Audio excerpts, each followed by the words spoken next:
Hour of Need.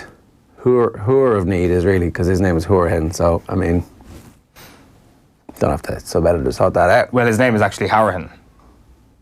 So it's actually perfect. It's Hour of Need. Hour of Need. So it's Hourihane. It's not even just in spelling, it's actually in pronunciation as well. Because he's in Cork. Well, no, he said his name is Hourihane. Did he? So his name is Hourihane. It's funnier if it's Hour of Need, though, right? It's way funnier. It's way funnier. Like, you kind of realise it as you were saying it. Taylor can be trilogy star like Leonard and Duran. Katie Taylor and Delphine Pursuit could make the first major women's boxing trilogy, according to Jerry Cooney. And bigging up Scots would be best ever. Stephen Reid reckons helping Scotland back to the big stage as a coach, with top starring at the World Cup as a player. So Stephen Reid, obviously part of the new backroom team with Steve Clarke at Scotland. They should just go with like a cute Hoover headline at some point. Just roll with that. Roll with the traditional pronunciation or the more common pronunciation of Hourihane.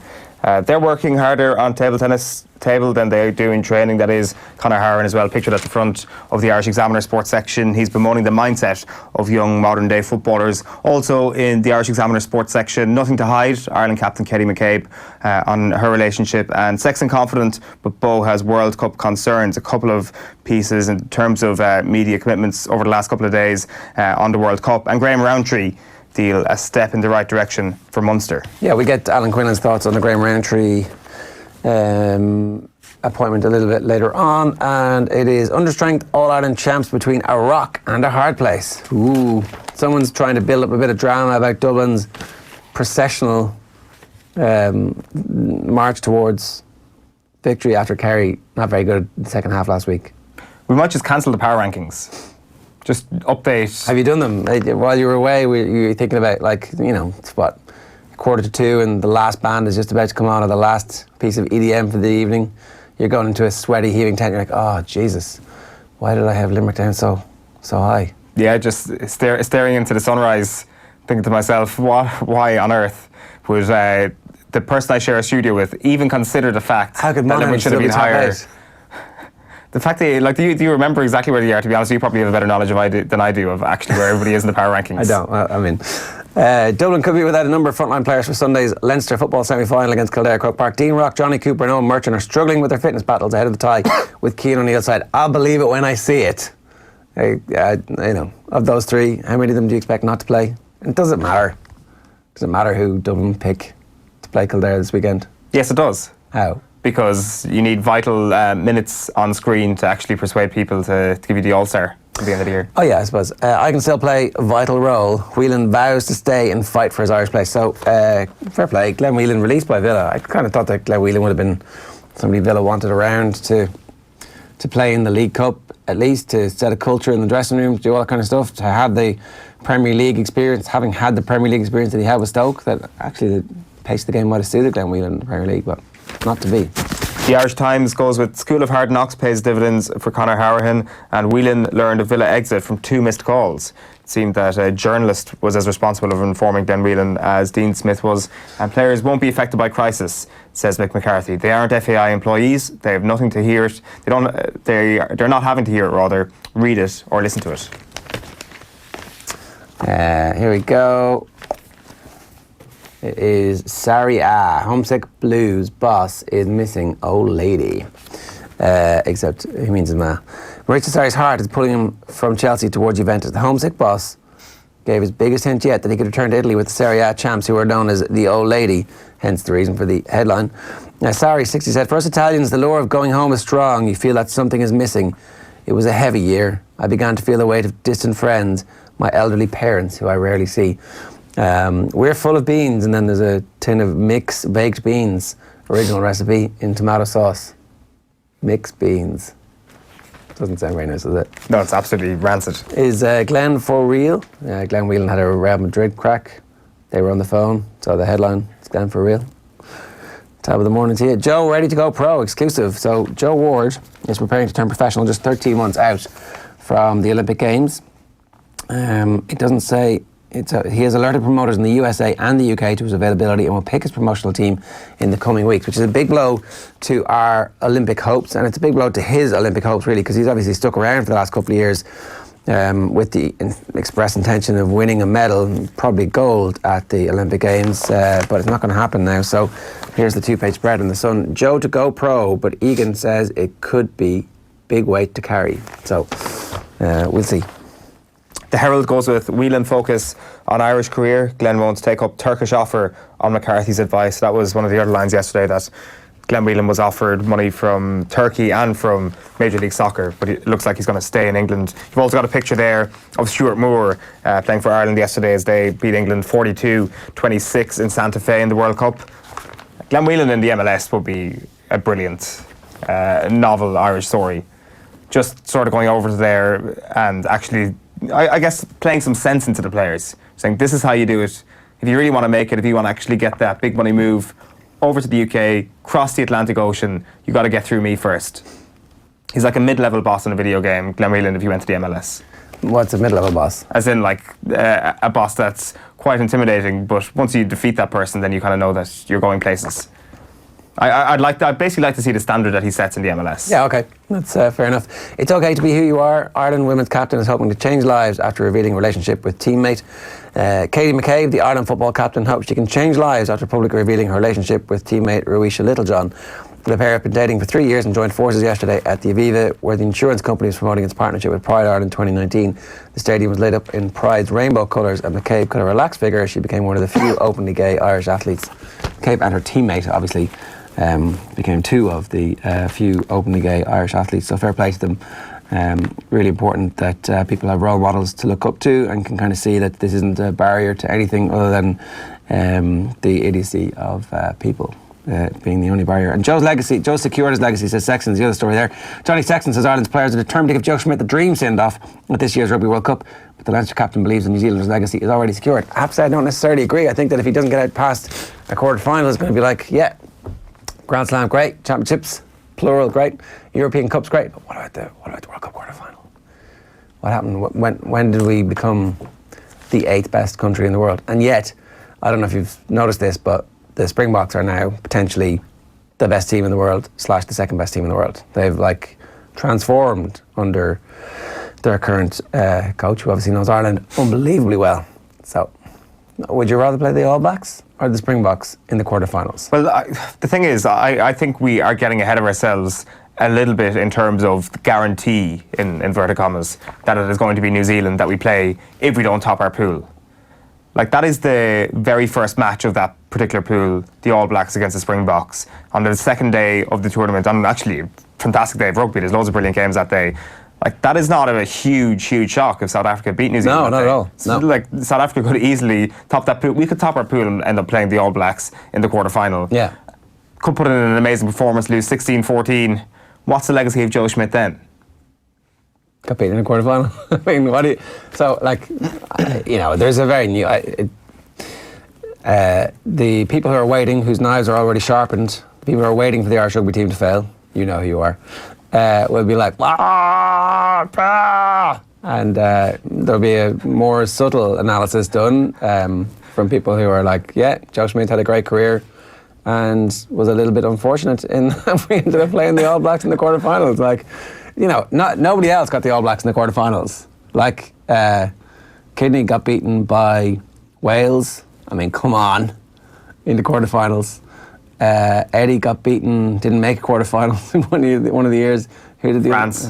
France hammered them. France hockeyed them. So, you know, like, that's not fair.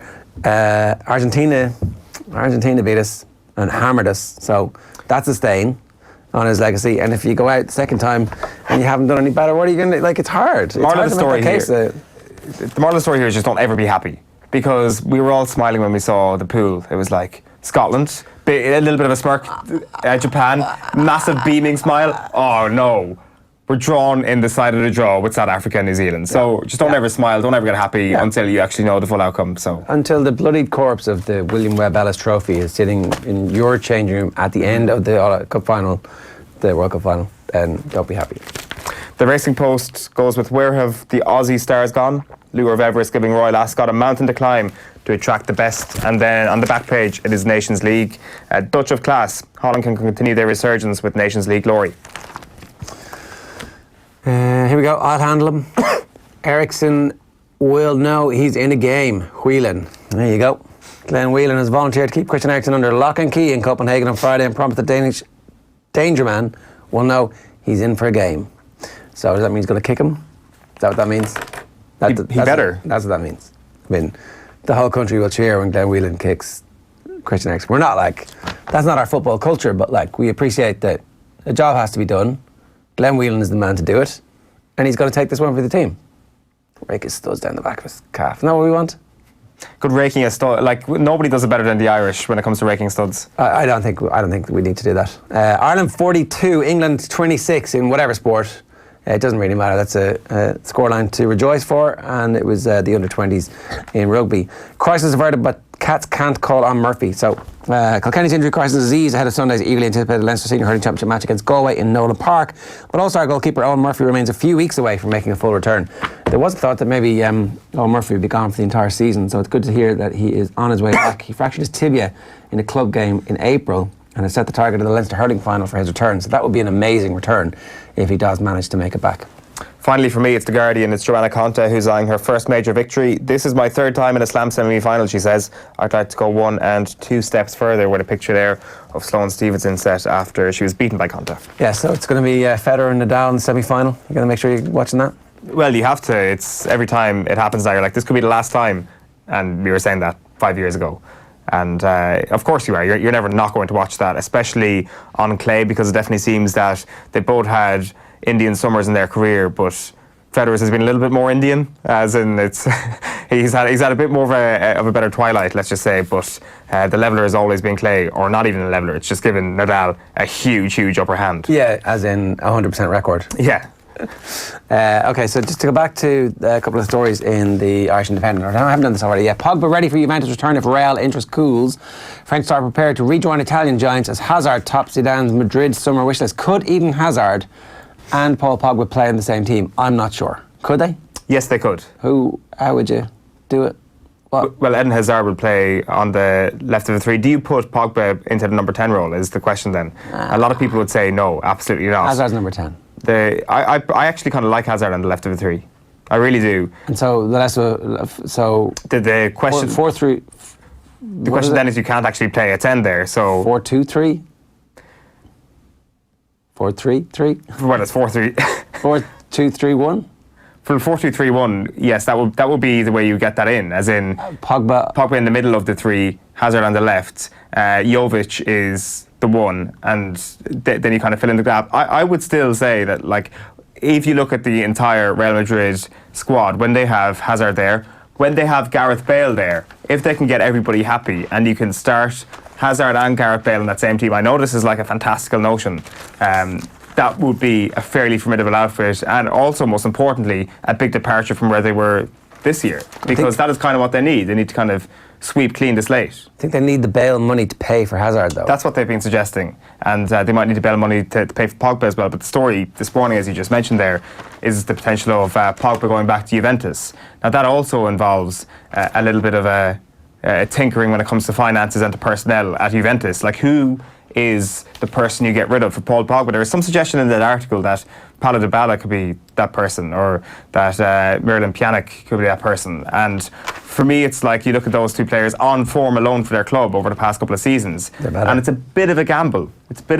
I still think peak Paul Pogba would be a better option. Maybe not than peak Dybala, but granted, we've only seen peak Dybala, especially when it comes to Champions League, in kind of fits and bursts. So it's a very interesting sort of dilemma for Juventus in particular. For Real Madrid, the dilemma has been an age-old one. How do you get a number of stars into your squad? How do you get them starting? And how do you get them liking one another and playing well? For me, I think Hazard is actually one of those people who actually kind of fits that mould perfectly. Because he's not an asshole. Yeah. Yeah. No, it's true. Exactly. It always helps to not be an asshole. Yeah. And Eden Hazard is not one of those. You could learn a thing or two. AO 7:55 this morning. I just wanted to talk a little about this. From zero to villain, a life lesson for Happy Hourihane. Hourihane. He's been he's in the back pages of all the newspapers because obviously he did a press conference and he was talking about his own circuitous route to play in the Premier League. I hadn't realised it because I hadn't thought about it before, but he's never played in the Premier League. He's had that kind of not unusual Irish situation where he is a late bloomer in terms of finally making it.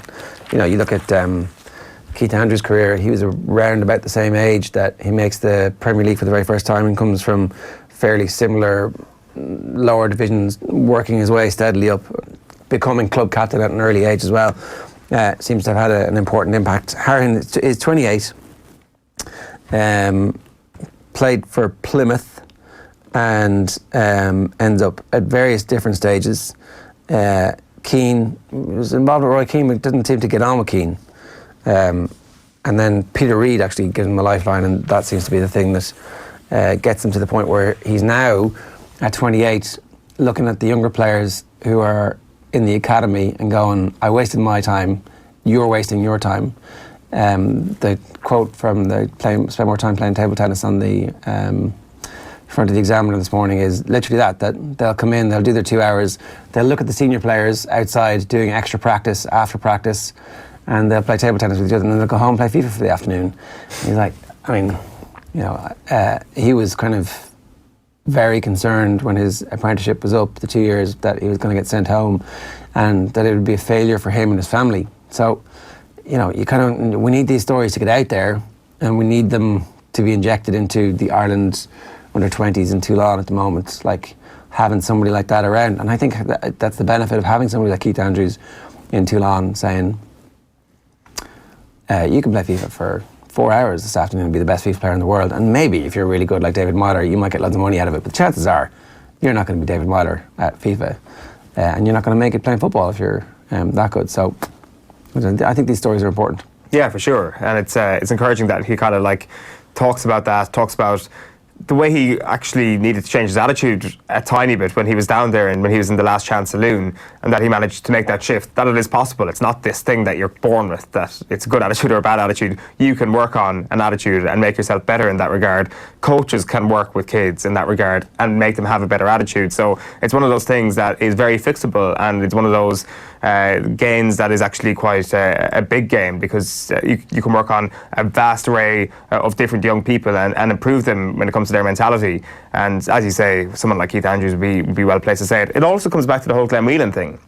Like Aston Villa as a club, when it comes to the moulding of youngsters into great young characters, it would it not be good to have a wise old head like Glenn Whelan there to actually say, you know what, football can be pretty tough sometimes. Even when you're playing the Premier League week in, week out, you can still get castigated while you're wearing your national jersey, for example. Yeah. Not using Glenn Whelan's situation just in specific cases there, but like I think that comes back to that a little bit, that those sort of people who've been around the block in a very tough manner can pass down so much wisdom. No, I would agree. Definitely worth keeping them around.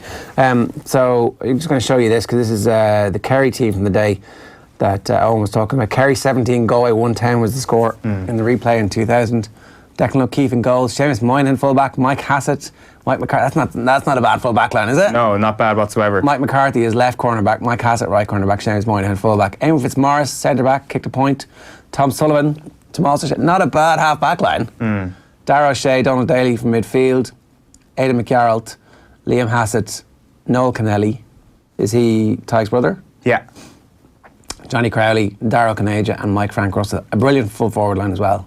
Yeah, like the thing there, Seamus Moynihan at full-back, people would say that particular jersey has never been filled since that era, and he was captain that year as well, Seamus Moynihan in 2000. So definitely remember that. Definitely remember the going to see Sam, I think, 3 or 4 times around the county at that point. Did you, yeah? It's like those really middle-aged men who go to see U2 on their tour all around the world, and they'd be like, yeah, I went to 4 continents to see them. That was basically me and my family. Yeah, we've been to 4 different basketball halls to see Sam Maguire this Did September. you get your picture taken with each Yeah, there's ones with me and Paddy, a couple with me and Morris, and I think I have like a notebook at home with all the autographs scrawled. You could probably decipher 2 of them out of the 23 odd names that I got scrawled when they went down to Carsavine one particular night. So See, it's much better now. They just have to stand there and get the flash in their eyes for the selfies. exactly, you can celebrate as hard as you want. You don't have to put pen to paper anymore, which is You get your picture taken. well, there is that, and there is also the circulation of said paper. Yeah. So I don't know. I don't know what's a better situation. I kind of like the fact that they actually crafted their signature on a piece of paper. This is just a reminder about Father's Day at Brown Thomas. For everything he really wants is what great gifting really looks like. Give him the perfect pair of shades this Father's Day. And today we're giving you the chance to win €250 pair of sunglasses. To enter, share with us online your first or best memory of going to a sports event with your dad. Tweet @OffTheBall or comment on our Facebook, YouTube, Periscope live streams. We're going to talk. Oh, there was a couple of online things we wanted to get to go for it quickly, Wednesday morning. The one thing that kind of stuck out to us, which I'm sure some people might have missed, but for anybody who did see it on Twitter, @MalloNews tweeted this yesterday after Shane Ross's fantastic performance at Dublin Airport. Can we just get Shane Ross photoshopped into all of history's biggest events? And Twitter responded, and they responded in amazing fashion. Derek Kilkelly here, putting him into the most famous Oscar selfie of all time. Patrick Flynn said this. Shane Ross there staying afloat nicely using that wooden plank. I'm not sure what actually happened to him in that particular situation. Mossy Kerr gave us this, Shane Ross applauding, proof that perhaps the moon landings were indeed real. And Alex Walsh put him in this situation. The only one smiling, the only one managing to put things on a lighter note than they already were that night after Bin Laden was killed. And Martin O'Sullivan said this, treble winner Shane Ross there, putting his head in the mix. A couple of other stories that weren't in the newspapers this morning. One of them is around Cristiano Ronaldo. We have this headline to bring you from Bloomberg. The rape case against Ronaldo has been dropped, the one that came up last year. So a notice of voluntary dismissal was filed last month in a Nevada state court. The filing didn't say, though, whether the accuser, Catherine Mayorga, had reached a settlement with Ronaldo. So the New York Times basically reported in March that Juve wouldn't participate in the International Champions Cup in the US this summer to avoid the risk that Ronaldo would be detained. Ronaldo, of course, has publicly denied all allegations and never filed a response to the lawsuit. That particular piece from Bloomberg have asked for a comment from Mayorga's representatives and from Ronaldo's representatives and didn't get an immediate response. And then kind of a final one, just to briefly touch on, and we might do a bit more on it in the coming days and weeks. It's this story from 442, from next month's issue. Diego Maradona says he should be the next Manchester United manager. This is Andy Mitten, who's gone to speak with Diego Maradona for an exclusive interview for the magazine. He says, if Manchester United need a coach, I'm the man to do it. I know they sell a lot of shirts around the world, but they need to win trophies too. I can do that for them. I mean, it would be fun. It's the type of thing Ed Woodward's going to go, wow! Now get me Maradona right now. Get him on the plane quick. Wouldn't be like Edward Woodward to get carried away with something. If, 4 good games under Solskjaer, to be fair, 10 good games under Solskjaer's watch can get him carried away, then a good 442 interview with Diego Maradona can probably do the same. Might be all we need for the best reality TV show that has ever happened, except it's actually on Sky Sports News and everywhere else, BT every day. They should start getting managers to wear like old-style baseball jackets with their name sprawled across their back, because immediately Maradona's managerial jacket would be the biggest selling clothing item in the history of sport. So great commercial move for Manchester United, I think. We have an Irish news as well, sorry, just to wrap up the papers this morning. Tyrone Sweat on fitness of Kennedy and McGeary, and Celts launch probe into transfer plans leak. Somebody just wanted... No, I can't read it. My eyesight's gone. Can you believe that? Somebody just wanted their wee moment of glory by putting it out there. Ah, yeah, I got it there. All right. Their wee moment of glory. There you go. I didn't realise Celtic transfer plans had been leaked. If they are leaked, you just deny that they're yours, right? Isn't that the thing to do? Unless there's like official club documentation on it. Or? Yeah, maybe. I haven't seen the leak. We'll look that up because it sounds like an interesting enough story to get into on our transfer merry-go-round tomorrow. Good idea, bad idea.